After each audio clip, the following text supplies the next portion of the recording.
Nous avons vu comment utiliser les classes de la librairie de Java comme l'input afin de pouvoir communiquer avec notre code via la console.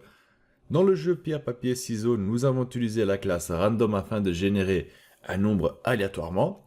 Désormais, il est temps de créer notre propre classe et l'utiliser.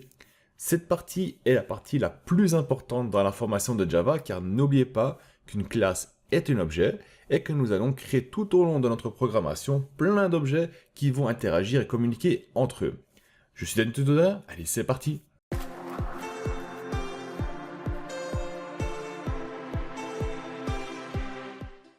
Alors une classe est une sorte de plan où nous allons donc définir des variables et des méthodes. Avec ce plan, nous allons créer un objet qui contient donc les éléments de ce plan. Mais chaque objet sera donc unique. Quand on va modifier quelque chose dans notre plan, alors tous les objets créés depuis ce plan auront les mêmes changements aussi. Et donc on va créer pour commencer une première classe pour lancer notre application. Donc on crée la main app, on va appeler ça. Dans notre main app, on va placer tout simplement donc quelque chose qui nous permettra de lancer notre code. Donc on fait le public static void main, qui sera donc un array de string, qui se nommera donc arguments. Et voilà, donc ceci va nous permettre de lancer notre programme par la suite. Désormais, on va donc créer notre classe personnalisée. On va créer une nouvelle classe qu'on va donc nommer article. Voilà. Et là, on a notre classe. Depuis cette classe-ci, donc depuis ce qu'on a créé ici, la classe, on va pouvoir créer un objet qui va se nommer donc article. Comment est-ce qu'on va faire ça? On vient ici, dans notre main, on va faire ça. Et on va dire d'abord le type d'objet qu'on veut créer. On veut créer le type article, donc de la classe article, qu'on va nommer donc article 1. Est égal à new article. Donc on va dire que on va créer une nouvelle instance de la classe article et qu'on va la placer donc dans le type article ici dans article 1. Donc ceci, on a créé un nouvel objet. Donc grâce à cette syntaxe-ci, on a créé un tout nouvel objet du type article. Il faut voir ça un peu comme suite. Il faut voir ça comme si on aurait dit int nombre. Eh ben, int, c'est le type de variable, et nombre, c'est le nom de la variable. Et ici, c'est la même chose. Donc, article, c'est le type de variable, et article 1, c'est le nom de la variable. Sauf que ce sont des objets qu'on vient de créer. Et qu'est-ce qu'on peut faire avec ça? On peut créer un deuxième article, bien sûr. Un deuxième objet, qu'on va donc nommer article 2 est égal à new article. Et ces deux objets sont différents. J'ai mal écrit quelque chose, oui, ici. Voilà. Ces deux objets sont complètement différents. L'article 1 n'est pas égal à l'article 2. Maintenant qu'on a cela, on va un peu voir comment cela fonctionne. Donc on va aller dans article et on va donc créer une méthode qui va faire afficher quelque chose en faisant appel à cette méthode. Donc je vais venir ici, je vais créer une méthode qui s'appelle public void. Je vais l'appeler drop. Hein, on va déposer. Et ici, on va simplement dire que system out, println bien sûr, on va dire l'article est déposé à terre. Donc on va déposer l'article à terre grâce à cette méthode. Ça veut dire qu'on a créé, on a rajouté quelque chose dans notre plan, donc dans notre classe article, on a ajouté quelque chose. Automatiquement, tous les objets qui viennent de la classe article auront cette implémentation aussi, donc auront tous cette méthode. C'est-à-dire si je viens ici et je dis que voilà, je vais faire article 1 point pour faire appel à la méthode, on voit que désormais elle a donc la possibilité d'avoir le drop. Donc je fais drop et je vais lancer le code et on va voir ce qui va se passer. Il va afficher l'article déposé à terre. Notre deuxième objet qu'on a créé aura identique la même chose. Ça veut dire si je viens ici, je fais article 2, je fais point drop, je lance le code, on va voir afficher deux fois l'article déposé à terre, car tous les deux ont reçu le même paramètre et peuvent être utilisés. On peut faire la même chose pour les variables. Donc je vais revenir ici, je vais fermer ça. Je vais donc ajouter une variable à ma classe, je vais dire que string name, qui va donc contenir les noms des objets. Et désormais, si je vais dans mon main app, je peux effacer ça, j'ai plus besoin. J'ai donc accès à la variable main, un nom qui se trouve dans ma classe article. Ça veut dire que si je veux ajouter un nom, je peux dire que article 1.name est égal à, on va dire, une pomme, point virgule, et que article 2.name est égal à une tomate. Voilà. Désormais, si je veux le faire imprimer, je peux le faire. Je peux faire donc sysout, je dis donc article 1.name, voilà. Et je vais même ajouter un texte, ça sera beaucoup plus propre. Je vais ici, je fais donc article 1 est égal à plus non, voilà. Je vais reprendre ça. Je vais le coller, je vais dire qu'article 2 est égal à article 2.name. Là, si je lance mon code, on voit qu'il m'affiche article 1 est égal à pomme et article 2 est égal à tomate. Donc là, on peut déjà voir que les deux objets, c'est deux objets du type article, mais qui sont vraiment distincts, qui sont différents l'un des autres. C'est pas le même article. Là, on affiche donc l'article 1 est égal à pomme, l'article 2 est égal à tomate. Par contre, il y a un petit souci, car ce que je viens de faire là, donc, ce qu'on vient de faire ici, ce n'est pas vraiment good practice, on va dire. C'est vraiment quelque chose qu'on ne doit pas faire, vraiment quelque chose qu'on doit éviter de faire. Donc on va dans Article, et normalement le but ici, c'est de protéger nos variables, de protéger nos données qui se trouvent dans notre classe Article. Pour cela, je vais donc placer devant le mot string, je vais placer donc le private. Pour l'instant, il est en public. Si on indique rien devant, il le met automatiquement en public. Nous, on va le placer en private. Ce qui veut dire qu'avec private, on va pouvoir uniquement utiliser donc cette variable dans notre classe article. On ne va pas pouvoir l'utiliser autre part que notre classe article. Donc si je vais dans main, désormais on va voir que dans main, les names sont devenus en rouge car il n'a plus accès, donc on ne peut plus les accéder. Ceci a un nom vraiment spécial, ça s'appelle l'encapsulation des données dans une classe. Ça veut dire que seulement nos données seront accessibles dans la classe, donc les variables qu'on va donc bloquer avec public, avec private, seront uniquement accessibles dans la classe, mais pas à l'extérieur. C'est une question de sécurité aussi. C'est-à-dire qu'on ne peut pas utiliser les variables d'une classe n'importe où et comme on le veut. On va vraiment spécifier à quel moment est-ce qu'on va pouvoir interagir avec nos données, donc en les voyant ou en les appelant, mais ça on verra un peu plus loin. Donc ceci ne marche plus. Donc ça, on peut l'enlever. Et je vais vous montrer qu'à l'intérieur de la classe, ça fonctionne. Ça veut dire que je peux venir ici, et je peux dire que... On va dire ça... Oui, merci, je vais faire... Voilà. Une... Voilà. Plus name. Plus est déposé à terre. On voit que cela, on peut le faire. On peut utiliser donc le nom de la variable, plus cette variable-ci, dans notre méthode ici, et faire appel donc à la variable via une méthode. Donc je peux venir ici, je fais article 1.drop. Là, si je lance mon code, on voit qu'il n'y a pas d'erreur qui s'affiche. Je peux lancer mon code. Et là, on va donc l'avoir marqué une nulle est déposée à terre.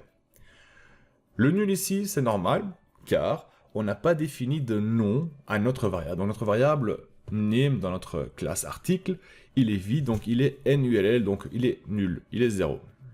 Il n'y a rien dedans. C'est bien beau tout ça. Mais le problème, c'est que, bon, vu que j'ai mis private devant, je n'ai plus accès à cette paramètre, à cette variable. Donc comment est-ce que je vais pouvoir ajouter un nom dedans? Comment est-ce que je vais pouvoir récupérer ce nom, vu que je l'ai bloqué? Et bien de la même façon qu'ici, on a utilisé une méthode pour aller récupérer ce qui se trouve dans le name, on peut utiliser une même méthode pour aller placer quelque chose dans notre variable. Et qu'est-ce qu'on va faire? Je vais venir ici, et je vais dire que public, je vais dire void, vu qu'on veut retourner, on veut placer quelque chose dedans, et on va dire add name. Voilà. On va dire qu'il y a un paramètre string name, on veut bien sûr placer le nom dedans, donc on va placer un string qu'on va nommer name. Et qu'est-ce qu'on va dire? On va dire que this.name est égal à name. Voilà. Ici, quelque chose de particulier qu'on peut voir, c'est que j'ai placé donc la syntaxe this devant le name. Pourquoi est-ce que j'ai fait ça? On peut voir que dans notre méthode ici, donc addName, on a placé un paramètre dedans, qui est un type string, mais qui se nomme name aussi. Et là, on a un problème, c'est que notre variable se nomme name et notre paramètre se nomme name. Comment est-ce qu'on va savoir qu'est-ce qui est quoi en fait, pour pas avoir des confusions? Ben, tout simplement, en plaçant le this.le name, on va faire référence, donc ceci, donc si on place le this point devant le nom d'une variable, on fait référence à la variable de la classe. S'il n'y a pas le tis devant, ben, il sait que ceci, ça appartient à la méthode. D'ailleurs, on peut le voir si je clique dessus, sur IntelliJ ici, on voit que ça devient bleu. Car il dit, voilà, ça fait référence à cela. Si je vais ici, on voit qu'il fait référence au string qui est au-dessus, qui est le même qui est ici plus bas. Voilà pourquoi on va placer le tis devant. C'est vraiment très important, ça.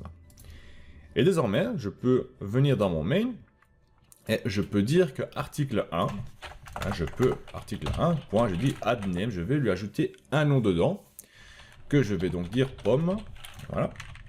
Et puis je vais dire article 1.drop. Je vais déposer et il va devoir m'afficher une pomme est déposée à terre. Donc si je lance mon code, on voit qu'il affiche désormais une pomme est déposée à terre. Qu'est-ce qui s'est passé? Ben, tout simplement, ici, on a donc fait appel à la méthode de la classe article qui se nomme donc addName. On a placé donc du texte dedans, donc type string. On a passé là le nom dedans. Ceci a été récupéré donc dans la méthode, ici, a été transmis ici plus bas et a dit que voilà, le nom qui se trouve là, tu vas récupérer ce qui se trouve dans name, qui se trouve dans la paramètre au-dessus, donc ce qu'on a transmis. Donc ceci devient pomme. Ici on est venu, on a dit hop, on récupère ce qui se trouve dans le name qui est pomme, et on a donc affiché, on obtient donc une pomme et déposée à terre. Je vais faire la même chose pour l'article 2, donc je fais article 2, je fais add name, je vais le nommer donc tomate, c'est une tomate, et je vais dire qu'article 2.drop, on va déposer la tomate à terre, et on va voir cela. Voilà, on a une pomme est déposée à terre, une tomate est déposée à terre. C'est assez simple. Mais, encore une fois, il y a une autre convention qui vient, et qui dit que si on veut placer quelque chose dans une variable d'une classe, hein, donc si on veut placer ici quelque chose dans la variable name, il y a une convention de nom, hein, on ne va pas dire add name, mais on va plutôt dire set name, ce qu'on va appeler un setter. De même, si on veut récupérer le nom, on peut faire ça, on peut récupérer le nom, on va utiliser, pas un set, mais on va utiliser un get name. C'est un nom simplement, on peut le nommer comme on veut, mais la règle dit que voilà, si on veut configurer, donc placer quelque chose dans une variable d'une classe, on va utiliser set plus le nom de la classe. Si on veut récupérer, on va dire get plus le nom de la variable, pardon. Donc ici, on va dire public. Vu que c'est un string, on veut récupérer un string, on va dire string. Et là, on fait donc get name. Vous voyez déjà, il me donne un indice en disant, voilà, mets ce nom-là. Donc si je fais get, on voit qu'il m'affiche déjà get name. Et le get name, bah, aucun paramètre dedans. Et il va donc faire un return de name. Voilà. Avec cette méthode, on peut donc récupérer le nom de la variable string ici dedans, en dehors de notre classe. Donc grâce à une méthode. Et pour vous montrer que cette convention qui est existante dans la programmation Java, je vais effacer tout ça. Je vais utiliser un shortcut, donc un raccourci dans IntelliJ, qui c'est simplement le Alt plus insertion. Et là, il me demande de générer quelque chose du code automatiquement pour moi. Et plus bas, on peut voir qu'il y a donc des getters, des setters, ou sinon des getters et setters. Ceci va nous placer automatiquement les setters et les getters des variables de notre classe dans notre classe. Donc je clique dessus. Voilà, il va me dire quelle variable voulez-vous créer donc une méthode getter et une méthode setter. Je dis le name string, je fais OK. Et automatiquement, il va me générer donc le public string getName, vous voyez. C'est une convention, donc getName a été placé et le setName a été placé aussi. La même chose qu'on a fait, mais sauf qu'ici, c'est le système qui l'a créé pour nous. Alors, pour une petite dernière chose à voir avant de finir cette formation sur les classes de Java, donc créer notre propre classe sur Java, ce sont les constructeurs. Les constructeurs, mais c'est quoi cette bestiole? Eh bien, tout simplement, au moment qu'on va donc... Hop, par contre, j'ai changé, c'était setName. Bon, de toute façon, on n'a plus besoin. On va enlever ça. Voilà. Donc, au moment qu'on va donc initialiser, instancier plutôt, un objet, hein, on va faire appel à un constructeur d'une classe. Donc, au moment qu'on va utiliser le new, automatiquement Java va créer donc un constructeur. Le constructeur, on ne va pas le voir ici dedans, il est caché, mais on peut le faire apparaître si on veut. On vient ici et on va l'écrire le constructeur. Ce qu'il va faire, il va faire simplement public article, donc il va reprendre le nom de l'objet qu'on va créer. Il va lui mettre des paramètres. et il va dire, voilà, ce qui va se passer. Ceci est le constructeur de base au moment qu'on va créer un new. Au moment qu'on va créer ça, on va donc créer un constructeur de ce type-là. Même si on ne l'affiche pas dans notre classe, c'est ce qui va se passer dans l'arrière-plan, dans Java, c'est ce qui va se passer, c'est cela.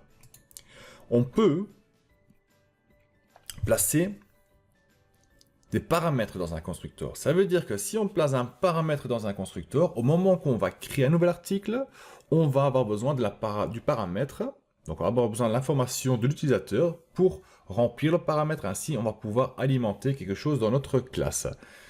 Dans l'exemple qu'on va faire ici, c'est que je vais dire qu'au moment qu'on crée l'article, je veux qu'on place le nom de l'article. Donc je vais créer ici un string, je vais mettre un paramètre string, name, et on va dire donc que this.name est égal à name. Un peu la même chose comme le setter qu'on a créé. Donc on aurait pu utiliser le setter aussi, mais bon, j'ai mis thisName. Donc désormais, si je reviens sur mon mail, on voit que ceci est en rouge désormais. Donc je ne peux plus le lancer mon code, sinon je vais avoir une erreur de compilation. Donc si je le lance, hop, je vais avoir des erreurs qui s'affichent, tout simplement, car il manque des paramètres. Et avant de commencer, Java me dit déjà, attention Daniel, tu es en train de faire une bêtise, il manque des paramètres dans ton objet que tu es en train de créer. Et on va donc placer ce qu'on veut placer. Donc ceci était une pomme, et en bas c'était une tomate. Voilà. Désormais, Java est content, et tout fonctionne. Donc qu'est-ce qui s'est passé? On a donc au moment de créer notre article, on a pris cette donnée-là, donc on a pris ce string, donc ce texte, et on était dans le constructeur ici. Donc le texte se trouve ici, là où le nom pomme se trouve ici, a été transmis à la variable qui se trouve au-dessus, et donc automatiquement, quand on crée l'objet, on a donc la variable qui s'affiche au-dessus. On peut encore aller plus loin, on peut même qu'au moment qu'on crée notre objet, donc au moment qu'on va initialiser, instancier notre objet, on peut donc prendre le nom et afficher ou lancer une méthode, pourquoi pas. On va lancer le drop. Donc on va donc lancer le drop. Donc au moment qu'on crée notre objet, donc on va instancier notre objet article, on va donc prendre le nom, le passer dans le variable name ici, donc dans string name. Celui-là, on va faire après appel au drop, qui va donc marquer une pomme et déposer à terre. Donc là, si je vais lancer le code, il affiche donc une pomme est déposée à terre, une tomate est déposée à terre. Et on peut voir que tout ce qu'on a fait, c'est uniquement instancier notre objet et rien d'autre. Voilà à quoi ça sert un constructeur. Bien sûr, il est possible de faire des choses plus complexes avec nos classes et avec nos constructeurs et avec nos méthodes de classe. Mais je pense que c'est déjà assez pour cette formation-ci. On verra tout le reste dans une prochaine formation. Dans un prochain cours, donc, ce qu'on va faire, on va créer ensemble une petite boutique grâce aux classes qu'on va créer nous-mêmes. Ainsi, vous aurez plus un feeling de comment ça se passe vraiment, la création de classes et qu'est-ce qu'on peut faire avec cela. D'ici là, je vous souhaite bonne chance avec l'apprentissage des classes et je vous retrouve dans un prochain cours. Allez, salut tout le monde!